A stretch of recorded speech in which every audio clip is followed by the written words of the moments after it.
Hello, everyone. Good evening, good afternoon, good morning, depending on where you're connecting from. I'm excited to be alive and to join you on this episode tonight.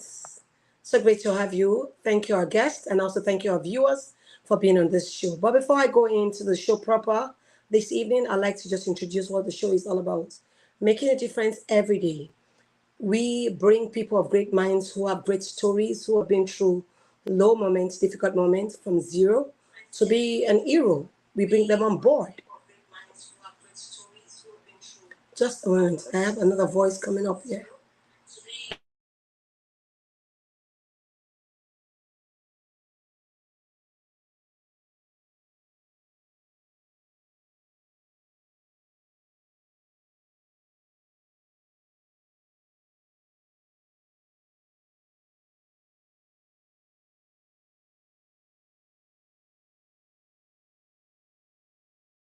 I'm sorry, I had a technical issue. I had other voices coming, so I had to put off all the other electronic electronic gadgets and the phones that were on.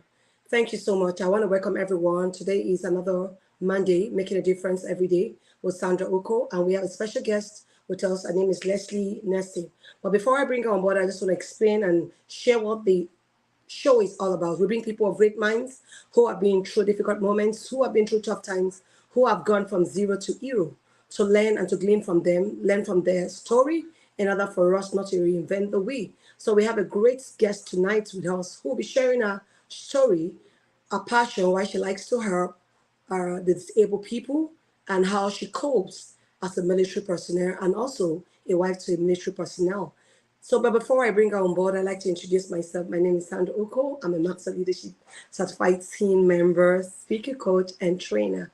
I'm a member of the Toastmaster and also sales expert of over 20 years in the IT industry. I'm also a best-selling author, and just recently I got the Presidential Award. And I'm excited to have you this evening. But before I bring her on board, let me quickly shoot one of the commercials.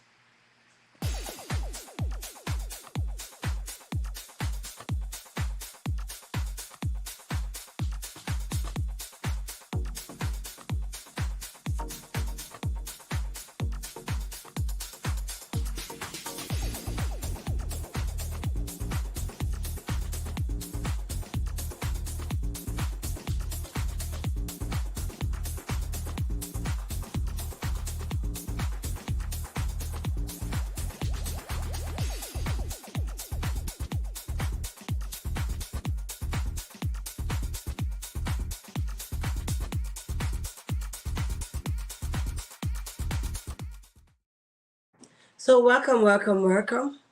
So our guest name is Leslie Nelson is the founder and the CEO of Pivotal Connections LLC. A diverse professional career encompassed 20 years in the nonprofit industry, serving people with significant disabilities, and 20 years combined years of federal government and active duty Army military service. She also served as a military spouse, sacrificially supporting her husband and their family until his retirement from the U.S. Army. Leslie is a Maxwell Leadership Certified Team Member, specializing in adult and youth leadership development and parent and family coaching, utilizing an array of learning systems and tools developed by the world-renowned leadership expert, John C. Maxwell. Leslie facilitates energetic, interactive forums for individuals, teams, families committed to life-changing personal or professional growth. A complementary experience as a business leader, veteran, military spouse, and mother of four uniquely qualifies her to prepare, inspire, value, and optimize and transform aspiring leaders. Aligned with Leslie's passion for serving youth and people experiencing homelessness. And she actively volunteers and contributes to ministries, nonprofit agency, private organizations that support those causes. Leslie is also the immediate past president and current vice president of education for the Toastmasters of West Georgia Club in Douglasville, Georgia. She's a lifelong learner, Leslie holds a Master's of Business Administration degree from Georgia College and State University in the Milligran, Georgia. She also obtains a Bachelor's of Arts degree in Business Administration from Metropolitan State University in St. Paul, Amen, as well as Master's Certificate in Government Contracting and Associates Certificate in Contract Management and the George Washington University International. I'm so excited to have her tonight. The next person you get to see is Leslie Nelson herself. I'm so excited to have you tonight. Yes, Hi, good thank evening, ma'am. you. So great to have you on this show tonight. Yes, yes. As I listen to my resume, I'm thinking, wow, is that really me? It's just hard to think about over the years how so much has happened. So much has Sure. happened, but it's great to be here today. All right. So great to have you, ma'am. I don't know. I just read your resume. I guess I covered everything I needed to speak about. Mhm. Yes, So absolutely. we'd like to hear from you, your story, from where you started from, how it all began, Mhm. both the interesting part and the failures, so that we can glean from you and also learn. Wow, that is a lot. I'm actually in the process of writing a book, and I'm hoping to have it published by the end of this year, at least have a publisher. But it's called Giving Recklessly. And in the book, I'm talking about how I grew up. I grew up in Philadelphia, Pennsylvania, and I talk about my humble beginnings. I mean, I lived in Philadelphia and we didn't have much, but my life was so rich. I was surrounded by family that cared about me, had friends that we played hard, and just a neighborhood of loving, supportive adults that really helped us. And one of the things I find remarkable as I go through my life is just how many opportunities that we have to not only give to other people, but to receive those blessings directly. So I would say my beginnings began with just receiving from other people. And what I endeavor to do as I go forward is to give to others back. So that's really what this is all about, just giving back and, like you say, making a difference because people have made a difference in my life. Awesome. Awesome. And that's a life of significance. Going beyond the level of just being successful, thriving on whatever business or whatever your passion is, but giving back from the abundance that you have. Mhm. Mhm.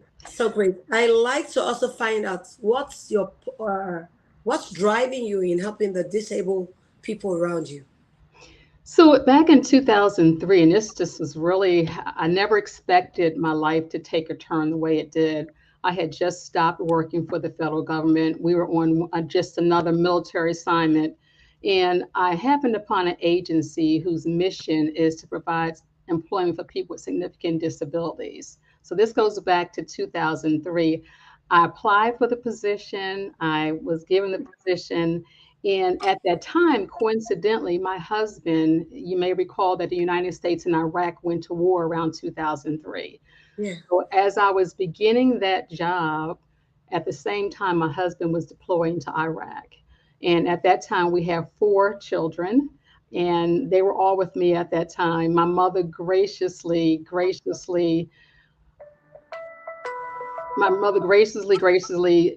said that she would watch the children for us because my husband was deploying and I had to move further up north in the metro Atlanta area to take this one job.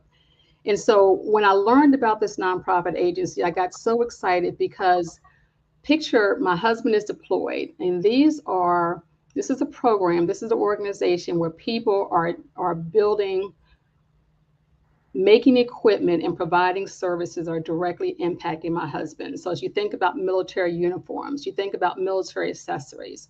All I could think about was these people with significant disability are actually saving not only my husband's lives, but the lives of so many other service members. So as the years passed, that excitement grew even more as I became more aware of the abilities of people with significant disabilities. I'm going to emphasize the word abilities because oftentimes we think of people with disabilities as not having abilities, right? Yeah, And so if yeah. you flip the coin and think of the abilities, right? So we tend to, as a society, sadly, we tend to place value on others because of how they look or whether they sound and act quote unquote like normal people, right? So Sure. I got to see the abilities of the people within this program, how they serve our government through a variety of services. This is a nationwide program where under the program, people with disabilities provide things like total facilities management, contact centers. Even when you think about when you want to get a passport, there are people with significant disability that work those federal contracts for the federal government. Of course, janitorial service, that's one of the mainstream type services, as well as grounds maintenance. There's an array of occupations and jobs that people with significant disabilities are performing in our society today, and we're not even aware of it.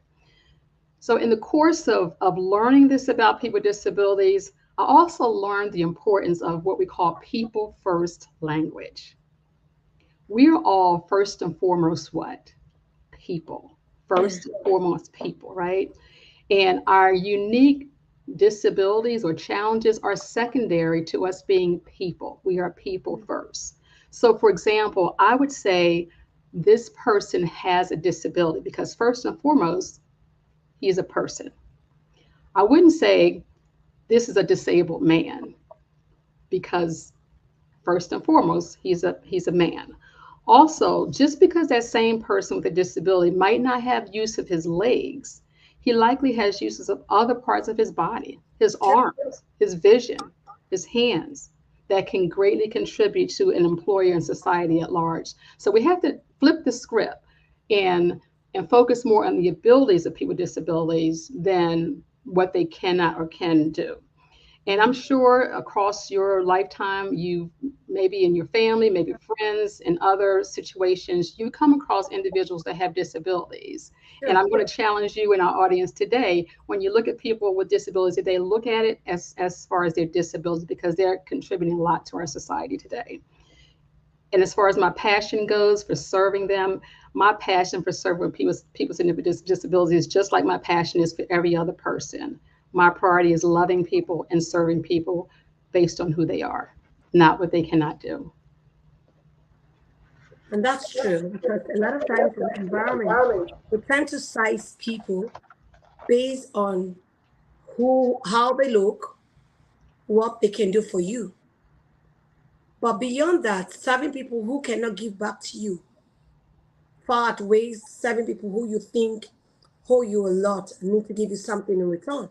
Mhm. So when I saw that in your resume, I wanted to find out what was the driving force, what was the intention, what made you so passionate about helping those people with disability because something could have happened to them.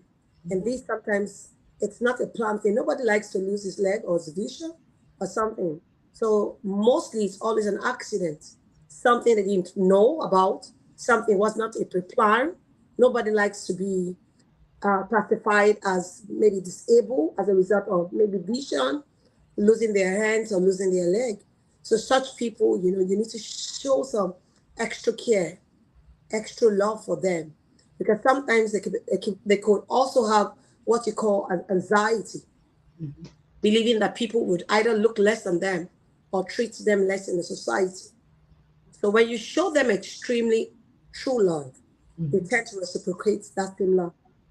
Sandra, it's about showing everyone equal love, with or without disabilities. It's about looking at everybody as human, right? We are all Human. diverse. We have different characteristics, different likes, different dislikes.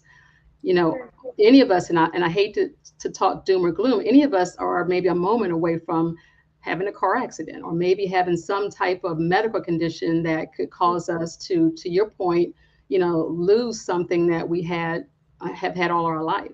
There's a wide range of disabilities. Some people are born with disabilities. Some people Sure. inherit disabilities over time. So again, we need to focus on, the person. We need to focus on the abilities of people and not limit people by what we see, by what we perceive a person should be. And that's a deep conversation because we can use that can qualify as far as race, right? Ethnicity, cultural background. That's a whole wide array of conversations that we can have on that same point, right? First and foremost, we are all people. and we Yeah, should love and serve each other accordingly. yeah, sure. Mhm. Thank you so much. But beyond that, we ought to also love and look at the abilities in everyone. Everyone has got a disability, one thing or the other. There's some things you're not able to do well, like other people would do. But Yeah, beyond that, as leaders, we should look at the best for each other. Look at the best, look at the qualities, look at the abilities beyond the negative side of it, beyond the disability. We should yes, focus more on the abilities of everyone, both able and disabled people. We should look beyond what we see and look at the positive side of life. And that's why what the Toastmaster teaches you about. Even when you give a speech, beyond that, there is always something to learn. And that's why we have constructive feedback. Feedbacks that would help you do better the next time you're giving a speech. So we must and often would should look at the best and the abilities in everyone we meet. absolutely. Yeah, Absolutely. and I also want to find out, how did you combine the 20 years of federal government and active duty army military, and what was your coping mechanism? How did you cope? Wow, that's another huge question. So, I actually left home just a month shy of my 18th birthday, and I joined the Army. And I was born and raised in Philadelphia, Pennsylvania. And interestingly enough, I had good grades in high school. I did very well. I actually applied to several colleges and were accepted to colleges. I just did not know how to navigate the system. So, for example, I was accepted at Fisk and Oberlin, as well as a military academy. But I didn't understand, again, financial aid. I didn't know how to navigate the system. And with some, in some of those cases, like the military academy, it required an additional commitment after serving that initial term with the military. So at the age of 17, I could not fathom going to college for 4 years and then having an additional 6 years of commitment to the military, because I was young. I couldn't see 10 years of my life giving it away just like that.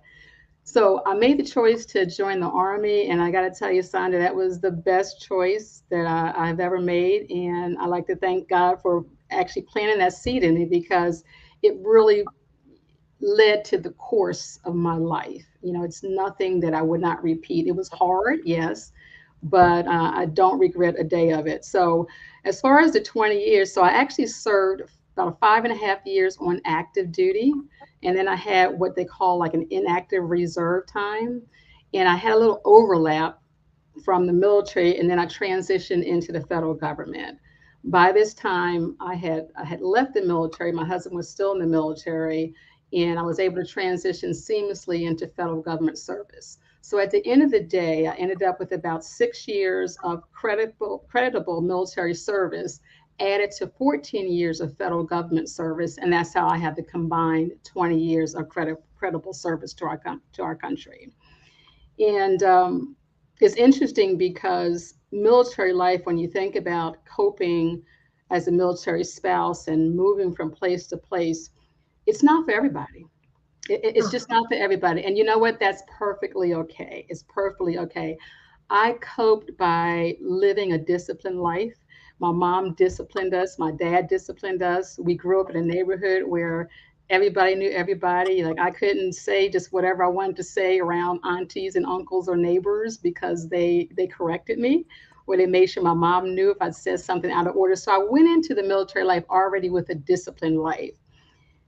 So I cope by continuing with that, obeying the commands of my superior. That's just one thing you just learn right off the bat. You know, you salute, yes, sir, no extra questions, no extra answers to what they ask you, and generally performing well in my job. And I would say, and this is just not the boast, this is something I've always thought is very important. That's just to have a strong work ethic. In whatever we do, we have to have a strong work ethic, right? And so I perform well in my jobs. The hardest part I would say was basic training. And basic training is basically when you first go into the military, it's yeah. that physical endurance test where you have to learn to do push-ups, and you have to run 2 miles, and you have to do sit-ups. That was most difficult. Although I was athletic in middle school and high school, this was a whole nother level. It was a whole nother But level, another level.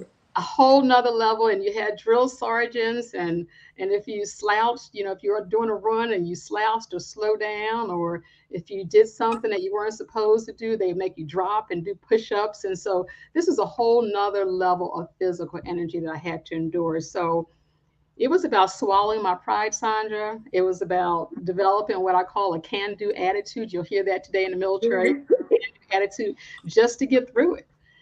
And, I want to say military life is not about just the physical part of it, too. You have to really be focused and really committed to serving your country. And that aligns with being a military spouse, too. Again, it's not for everybody.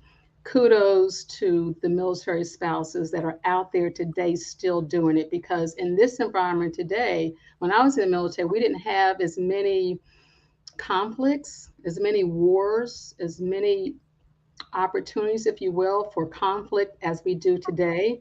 And so we had relatively less. Now, they did exist. However, it was just different. So today's military spouses are at a whole nother level. I mean, the daunting task of keeping families together And in the moving. separations from your spouse, and that's whether it's the father being a military person or the mother being a military person. If you have children, there's still it's a daunting task. So as with other aspects of life, when you're in military, you always got somebody that outranks you. So I took that from the military to my civilian life. There's always going to be someone that outranks you, right? There's always going to be someone who's your leader or your superior. And Yeah. so those coping skills, the things that I learned in the military, are the very same things that I took into my career and have served me well as of today. So again, gave me the greatest foundation, and I would do it all over again. People may laugh at that, but I would do it all over again. It was definitely worth it.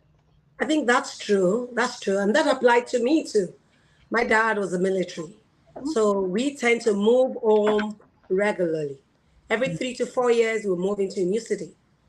And having a parent being in the military, you're so focused and you're so disciplined. And people wonder, why do you act this way? But because of the disciplined lifestyle, you're so focused and you know that you must learn to follow good followership. So if you have a leader or a superior, you must just submit to Yes. followership. And that's what get bets leadership. If you're good followership, then you can lead because you've learned over time how to, the discipline, how to put yourself under, how to persevere, even when it's not easy, and you remain focused. And that in itself will help you in all facets of life. Yes. It will tell in everything you do because you can't be in that. Like my dad was a disciplinarian. You cannot afford to fail any of your courses. Right. You cannot afford to be going around to visit friends. You must be found doing something at every time. And so that affected me when I went to high school, when I went to college. So my friends were like, oh, you act like a guy. You're too focused, you're too intentional, you're too disciplined. And like I said, it's not my doing. It's not like I like to do it, but I just find myself doing it. Mm-hmm. You can be under an atmosphere for 20, 30 years of your life and not act like a soldier. I actually wanted to be a soldier too, but I didn't make my mind up on time. And so when I was ready, I was past the age. I couldn't Mm-hmm. continue. Mm-hmm. So that's to tell you, all you said was true. And even for military spouse, I can imagine the fears. I had a lot of fears. Mm-hmm. I never knew my childhood friends from elementary school because we were being moved at every time. And when it's time to move, I don't get proud notice to say 2 months you're going to be leaving. No. It might Mm-hmm. just be 2, 3, 4 days. Get your stuff together, we're moving. And Yes. that's it. Sometimes I'll be crying, oh, I'm going to miss my friends.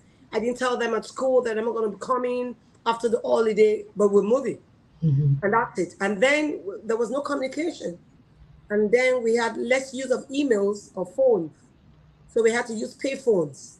So I can't tell you six down my elementary, I can't tell you who were my friends.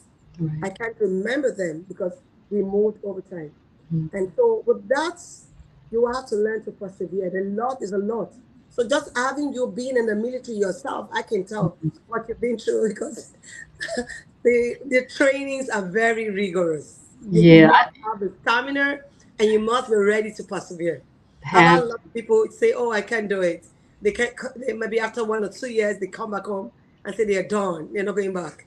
So Mm-hmm. it's a lot. So that's why I said I want to find out What were your coping mechanism? How did you go around it? Yeah, Uh, let me dig a little bit deeper there because I tell you what, the part of being a military spouse out of all of it was the most challenging experience in my life. And I think about the different things I've experienced in my life. I told you about when I grew up, we didn't have a whole lot, right? yeah, I actually went through the military myself, was in active duty myself. I've got a chronic illness, and every once in a while, it just kind of rears its ugly head, right? And I have to do things, but the experience as a military spouse was is like no other. Is really like no other. And so, in all fairness, and you mentioned this too, I have to include our four children in the story because we were all in it together. After after we had our second child is when I decided, or we decided, that it was time for me to leave the military. It was just too difficult being a dual service member, whereas the order that you would think would be is your marriage, your parenthood, and work, right? But in the military service is always expected to take priority, and I get it because that's what you sign up for, right? But it's difficult when you have children because then you have that additional consideration. So our family, just like yours, we moved every 3 to 4 years. And this happened over a span of about 20 years. And for me, as the military mom, right, that meant that I had to one that had to be the one that had to be ready to pack up the house. Then true.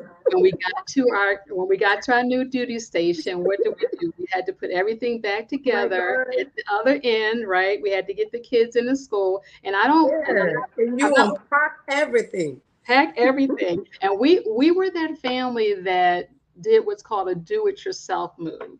So while Yeah, the military would have paid for us, they did pay for us to move, but we packed up and did our U-Hauls and everything. My husband we loved doing it. It was fine. But there were some times when I referred to myself as a married single parent, and that was because there were so many times where my husband was traveling and I was home with the kids.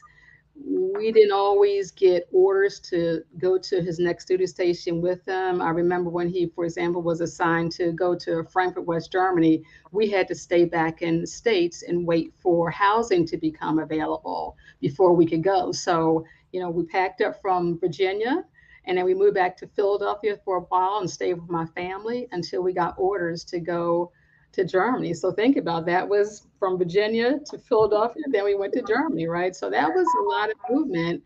And the military spouse again is the one that really is that stable force there. I'm also very, very, very grateful. I mentioned my kids because my kids, and they're all adults now, but they really hung in there with us. It was difficult. They had to, like you say, leave friends. They had to leave relationships every 3 or 4 years. They had to leave schools, and then they had to start all over again in a new school, and that was very difficult. And then, yes. yeah, and then we had just such a network of good friends. Every place we went, we found friends who became family. I mean, Awesome. we watched each other's kids. We went to church together. We comforted each other's when our spouses were having to go away. So what's amazing is today, when I think about all those different sets of people that we met over the years, we're still in good relationship with those people. I mean, these are relationships that are going to stand the test of time. So again, I love the life of a military spouse, but I don't love it, right? Because it gave me so much while it Yeah, took so much away, right? But it gave me so much too in terms of rich relationships. yeah. Just beyond moving and missing friends, you also get new set of friends too, new family. Mhm. Yeah, I know how it can be, moving, getting the kids to adapt to the new environments, getting to register them in school. After 3 years, again, you are in another school, trying to get new things for them, getting them into new schools. It can be very rigorous. That's why I said, let me ask, because I know that a lot of military wives and spouses too are probably going through one of that. But beyond that, you have to look at the greater good of the family, Mhm. how you can impact the family on the positive.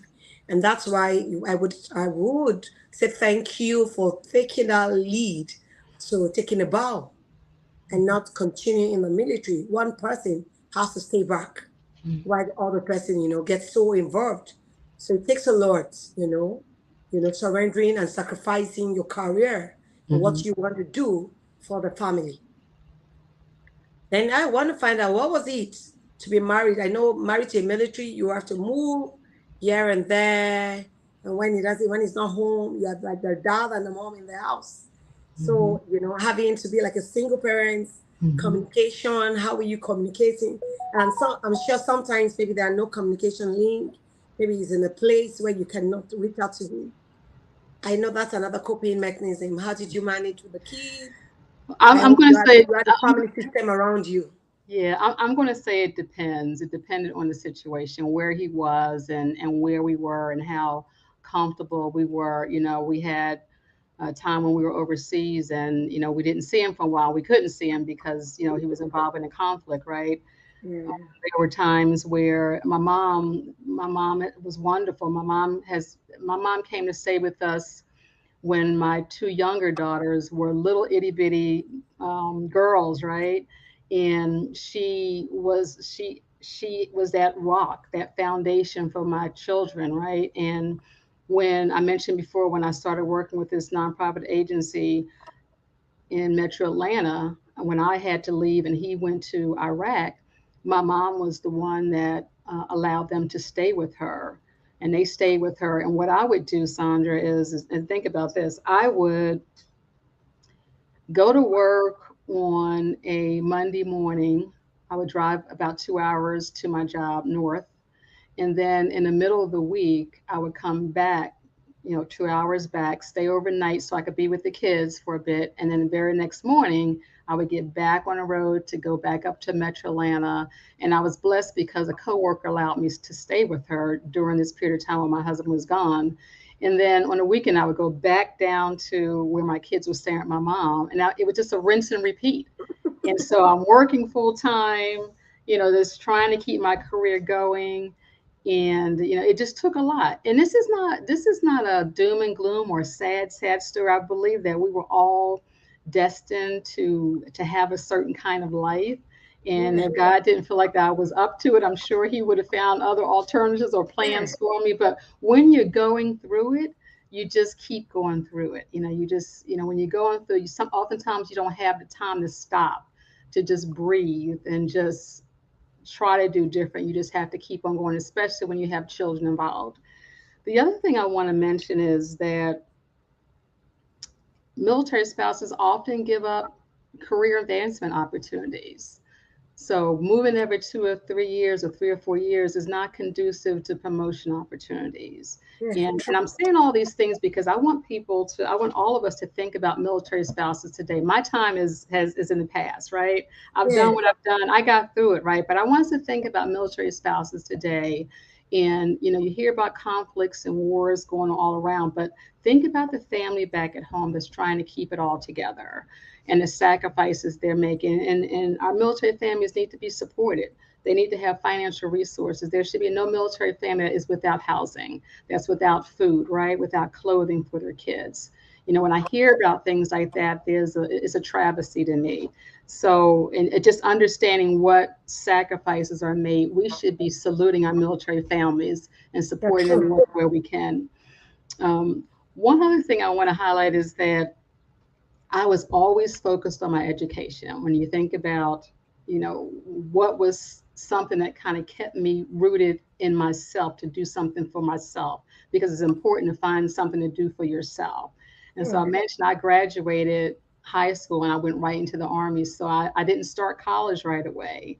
And so every time we moved, and I'll start with when I was still in the Army, I started taking college classes.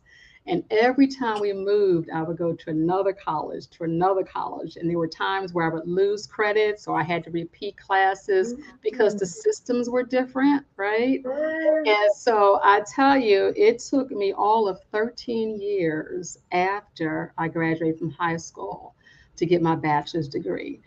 The only reason I'm mentioning that is because I believe that there's somebody out here today that is, wants to do it, is trying to do it. And I want to encourage that person just to keep on striving, Keep on taking one class at a time, one class. It may seem like forever, but guess what? If you're blessed to live 10 years, those same 10 years you can use to take a class or two, and ultimately you'll reach your destination. So I just want to encourage people, because there are people out there that just really want to advance their education, and it's a long road. Just don't stop. Don't ever quit.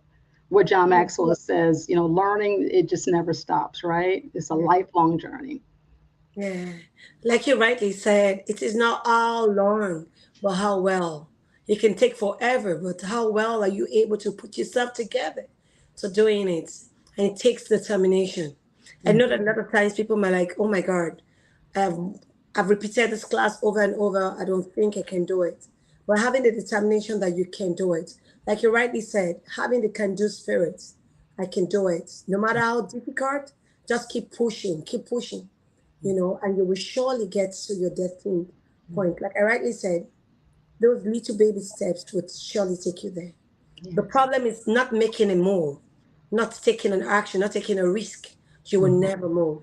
But Mhm. taking those steps, they might, no matter how little they seem to be, they will surely take you to your destined point. Rather than not taking any, just Keep keep moving one moving, step keep at a doing time. it, keep putting yourself together. Mhm. One day, take one day at a time. You will surely get there.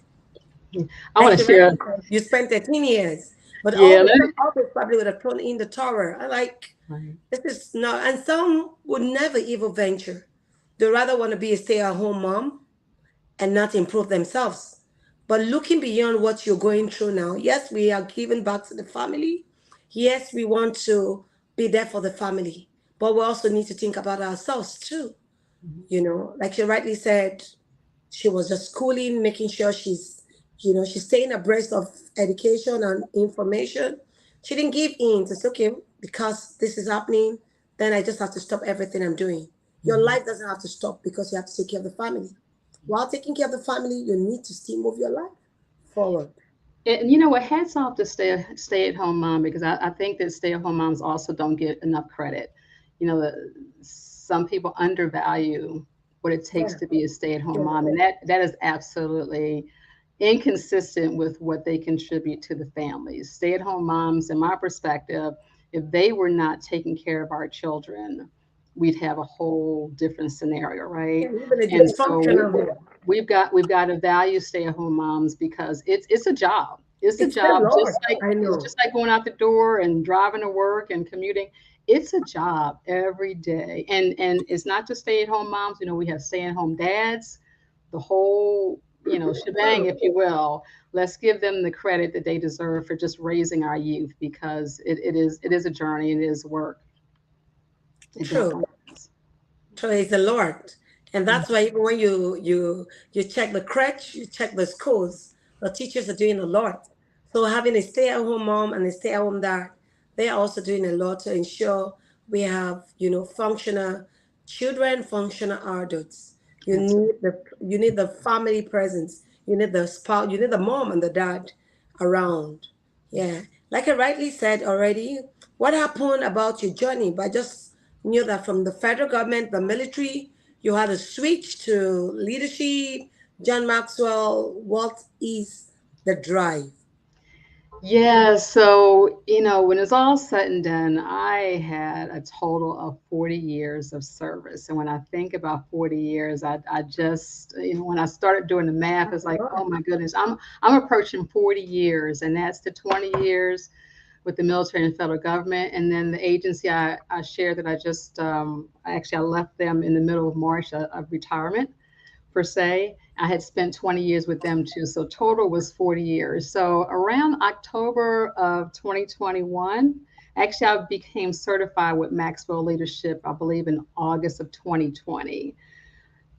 So that's when the seeds of, what do I want to do in the future just started growing in my mind. Like, what do I want to do? And what was really in my heart to do? And what could I contribute based on my experiences, right? Because, I'm telling you about my life, and I just know that there was just more for me to do. I loved my job. I love serving people with significant disabilities, but we all know that when you have a higher calling, right? When we know we have a Mhm. purpose that's a little bit more than what we're doing, right? And so in 2021, I began making plans to semi-retire. After I joined the John Maxwell team, I set up my limited liability company around that time, a corporation around that time, and I began working on building my business network. Again, in March of this year, after rounding out that career in that same agency, I took a little rest. I took a couple of vacations, and then I resumed my pursuit of a successful business. And that's where I am right now. I'm just pledging away, building my network, getting involved in the chambers of commerce. And one of the things I'm really enjoying is that as a military spouse, or as a military family, we travel from place to place, and I never got involved locally. When I voted, in an election, it was always at a federal level. I always voted for the president of the United States, or the vice president of the United States, because that was more of a overarching, larger figure. But I was never in a place long enough to understand who the city council members are, or who the mayor was. And so my commitment today is to my local community here in Douglasville, Georgia.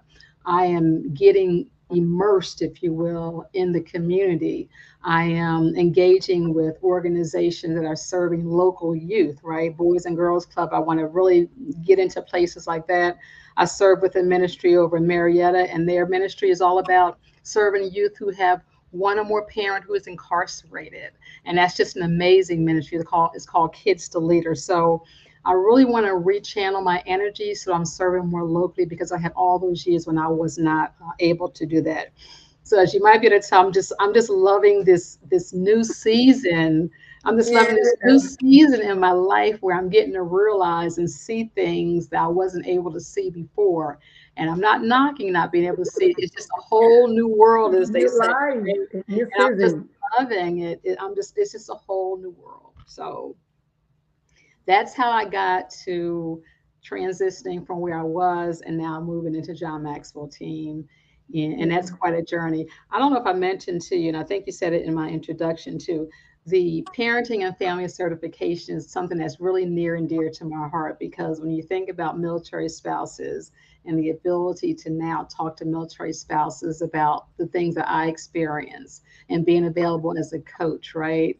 I recently started a small group at my church, and so I'm talking to them about thriving as involved parents. So I'm excited about that certification as a mom, as a mother of four adults. I just want to go ahead and pour into others what I've been blessed to receive. So that's my JMT journey, and I'm going to do it. I'm going to do it. Awesome. Awesome. Let's just take a minute Are you break. thinking of how to publish your book on Amazon, or how to get your published book to become an Amazon bestseller book? Dip Insight Books is the perfect in-between solution in transforming your ideas into a book. We can help you with all the complicated parts of publishing, such as process TO transformation. What we do: full manuscript evaluation, receive quality assurance edit, full copy edit, and final proofread to remove spelling and grammar mistakes. Oversee your cover design, create your interior layout, publish and distribute your book, lock down your marketing strategy. Ghostwriting, where there is no manuscript. Our goal is to help you publish your book promptly. Contact us today at 404-740-9091. Email us at info@dipinsightworld.com. To start the submission process, check us out at www.books.dipinsightworld.com and submit your details. You can visit our Facebook page at Dip Insight World. So welcome back. What an exciting story. Your Maxwell journey and helping families and youths. That's a great one. And I'm sure you would be coaching from the point of know-how to Mhm. those who are just, coming. And I think you'll be a good one for the military too, their Mhm. spouses and the youths, because you've been in it. You understand what the pains, what the strengths, what the gains are. So you'll be able to talk to them in that area. Thank you so much. And how are you enjoying it so far with the John Maxwell? I'm enjoying it. It's like any new business, it takes time to To build grow. your network, to Mhm. grow. and actually to determine what your niche is, because while I do adult and youth leadership development also, you have to understand what your niche is, what's your sweet spot, what's your passion, right? There's a lot of leadership development coaches, trainers, speakers, wonderful people, strengths, everything, but you have to understand what your niche is, because when you're looking for clients and customers, they want to know how you can uniquely serve them. And so, I try to hone in on needs. What is it that this family needs? How can I work with this particular ministry or nonprofit organization? I want to know what they uniquely need. So it's exciting, just digging in and just learning more. And I'm in for it. I'm in for the ride. That's a good one. That's great. Thank you so much for that. And I also want to find out, would you share your complementary experience as a business leader, as a veteran, a military spouse, a mother of four uniquely qualifies you to prepare for, inspire, you value, you optimize, and you transform other leaders. Mhm, mhm. Can you just So give us how you manage to put this together? yeah, let me repeat the last part of that. So my company is called Pivotal Connections LLC, and the pivot part is preparing, inspiring, valuing, optimizing, and transforming aspiring leaders. And so I hope during our conversation today, you've been able to glean the many aspects of my life as a business leader. I have been a leader for years, right? You've heard my journey as a active duty service member, as Yeah. a veteran. I'm still a veteran. That won't end until I get out of this place, right? Yeah. As a military spouse. So all of that is what we call lifelong learning. That is experiential learning. And we can learn, we can teach and serve others best when we've experienced those things, right? And so the empathy that goes along with conversations that we have with people, that can only come from having experienced those things yourself. So while I was experiencing all these facets of my life, I didn't know that that learning was going to shape me in such a way that I can serve others through my company today. I had no idea that this is where I was going to end up at, but God knew, right? And so Yeah, He was that- leading me, right? I love, as I mentioned before, coaching parents who might not be in the military, but they experience many of the same challenges. This is not exclusive to military spouses, right? And whenever I can encourage a young parent, it could be someone in church, it could be somebody in the grocery store, right? Those natural inclinations just kind of come out, right? Because you've been there, you've done that, you have that empathy, right? And so I hope as we've had this conversation, you can see all those different aspects of my life and how they uniquely qualify me to pivot aspiring leaders. yeah, that's awesome. And that's to let you know that what we go through mostly in life is not just for ourselves. God trains and prepares us for the people around us, where He's going to place us, people around that we can influence for Him. And that's why I tell people beyond what you go through, there's a lot you need to learn. There's a lot there. And that's why, like John Maxwell will rightly say, keep failure and success together. For this keeps you resilient. For you learn a lot from your failures, then you would learn from your success. Mm, Failures will always bring you back to your drawing board. What is it that I'm doing, or what is it that I'm not doing right? How do I leverage on what I did yesterday to do better tomorrow? So we mm, learn a lot. But beyond that, success is just a journey. It's not a yes. destination. So when you bring both together, it is said that the righteous will fall several times, but will rise up. So Mm, beyond just falling, you're going to just pick up yourself again and keep going. And most of these things we go through is a learning curve. Because you've been through that route before, you're able to help others coming behind. Just like what you said, your trainings, all you've been through has prepared you to be a better leader and to be able to bring others and coach others to be better leaders too. So what we go through in life is to prepare us. Like rightly said, the things you go through, did they leave you better or did they leave you bitter? right. So you make a choice of Mhm, what you want that. And he said, beyond just what happens to you, what how happens to us is our responses. What's your response to life situations? Do you embrace them or do you see them as, oh my God, why me? Yes, it's going to happen to anyone, but what is in it for you to learn? And it is when you learn what you need to learn that you move to the next stage. Just like every other person in college, when you pass a particular course, you move to the next level. Mhm. But when you fail the course, you have to retake the class again. So learning to know what you need to learn in every situation, in every journey, in every moment of time. What is in it for me to learn? What do I have to learn to prepare for tomorrow? So tomorrow is something we do not have a control. We do not need to be ashamed of our past. Our past is part of our story. So we either leave the story as a springboard to take us to where we want to be tomorrow, or it brings us down. So beyond what we've been in the past, we must see our failure as springboards, Yes. taking us to where God wants us to be. And I so agree with that. I mean, having that teachable spirit, having the understanding that we are all going to fail. Yeah, If we're not failing, we're not learning. I would say that we're not learning because you've got to try some things out. You got to get some things wrong. You got to seek the advice and support of other people because we don't have the answers. I reached out to a leader that I worked with many, many years ago, and I reached out to on social media, and I just said, you know what? Thank you. I just said thank you because I remember as a young woman, I remember I was a young woman. She was older than me, but it was still some years ago.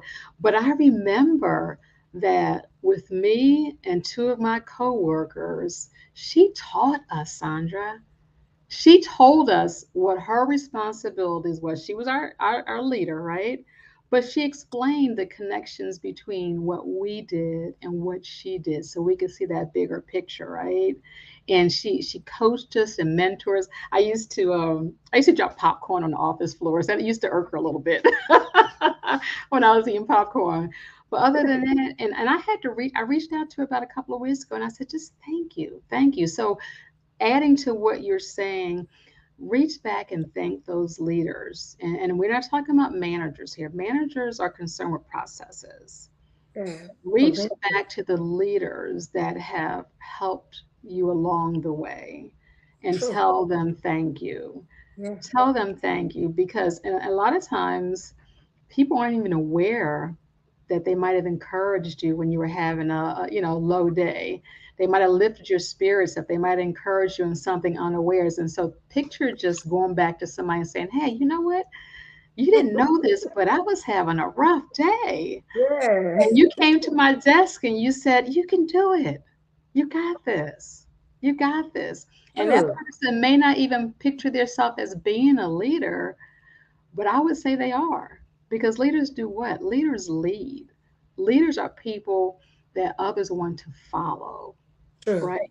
And so when you're encouraging somebody, you have people that may want to follow you. So embrace that whole experience. So, Thank you so much. I want to thank your viewers. I want to thank you too. yeah. Thank you for being on this show. But before we go or call it a day, I'd like to check if there are any questions from anyone. Okay, there are none. I want to thank your viewers for being on this show. I also want to thank our guests for making a time to share a story with us. And before we call it a day, what will be your last word for us? What will be your like a takeaway for us, just in summary from all we've discussed? What would you want to leave with us? For those also joining, maybe some people just joined. For those who will stumble across your video, what would be your last message you want to give to us to run with? I would say never stop growing. Use every opportunity to learn something new, to try something new, and also Sure. to help and serve others. Use every opportunity. Even those things that don't seem like they may lead to something, try it anyway. Try something new and try something new. Never stop growing. Thank you. Thank you so much. Mhm. I want to appreciate our guests. Thank you so much for making the time to joining us. It's been a very great time for me, and I'm sure with the viewers too. And if this has been your first time on this show for today, please kindly like, subscribe, and hit the notification bell so you can often get more videos from me whenever I'm online. And please share with your friends and loved ones. It is said that a leader leads, and a leader is a person who knows it and shares it with others. So when you know something, you want to be a blessing to others. So please share with your friends and families. Do have a blessed evening. Bye. Until our next episode, let's Thank go out you. there to make a difference in our world. Thank you.